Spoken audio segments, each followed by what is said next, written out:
Chapter 2 Mother is dead.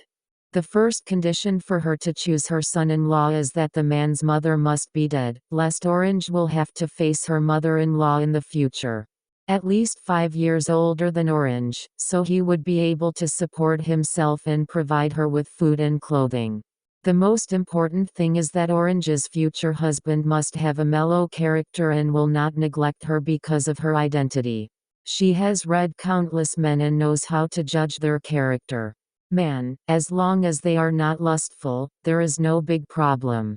After picking and choosing, she finally found a good man, ᎢℋᎪNոչ. ᎢℋᎪNոչ is an orphan. He is 21 years old this year and strong. He used to learn to hunt with the late hunter ᎢℋᎪNոչ. At the age of 12, he hunted a leopard with his own hands. Moreover, he has a quiet personality and usually doesn't talk much to the villagers. She deliberately ran into him twice, but ᎢℋᎪNոչ ignored it and took a detour with a cold face. Just based on this, she decided that ᎢℋᎪNոչ was the one.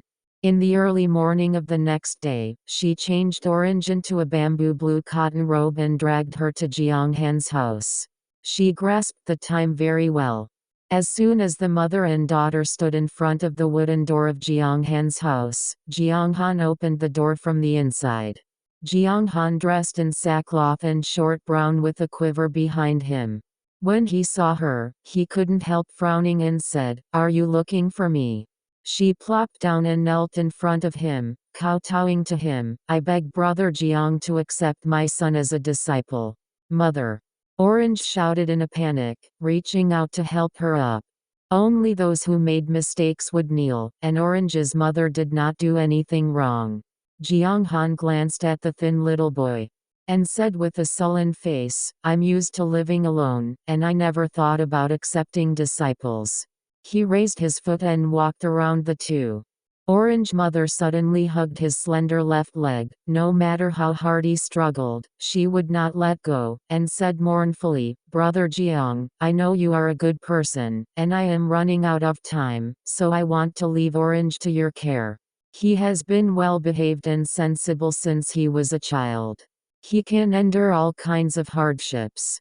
He will not be a burden to you, so please fulfill my painstaking efforts as a mother." ᎢℋᎪN's brows frown deepened.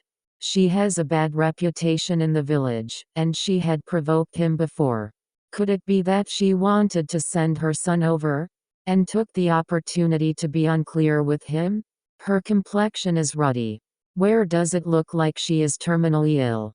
Thinking of this, he was disgusted to the extreme, kicked his leg violently, and strode away. It was just that he never imagined that she would go so soon. The next day, he was awake by a burst of painful crying. Orange stood alone outside his door, sobbing while handing him the letter wet with tears, saying intermittently, my mother is dead. Before she dies, let me come find you." End of chapter 2.